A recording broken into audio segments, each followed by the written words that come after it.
Se ponavadi odločimo le, če temeljijo na trdnih dejstvih. In v odboru za podnebne spremembe smo zbrali številne podatke mnogih znanstvenikov. Večina teh podatkov pa kaže na spremembe v ekosistemih kot posledica antropogenih emisij in na možne trende v prihodnosti. Medtem ko so nekateri zaskrbljeni in jih uporabljajo kot grožnjo, pa moramo vendarle videti tudi dobro plat. Ta pa je, da je še možno ukrepati. Vendar moramo ukrepati hitro, odgovorno, resno ter usklajeno. Najprej znotraj Unije, nato pa tudi globalno. V mednarodnih dogovorih pa nam lahko uspe le, če bomo dovolj občutljivi tudi do problemov tretjih držav. Te pa se ukvarjajo z problemi trajnostnega razvoja, mnoge med njimi pa tudi z izkoreninjanjem revščine.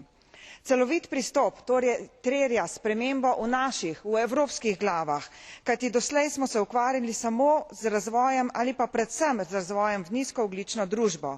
Mednarodni sporazum bomo lahko dosegli le, če bomo enakovredno obravnavali ukrepe znižanja izpustov in ukrepe prilagajanja podnebnim spremembam. Zahvaljujem se poročevalcu za odlično poročilo in pričakujem tudi v tem smislu nadaljevanje našega dela do naslednjega leta.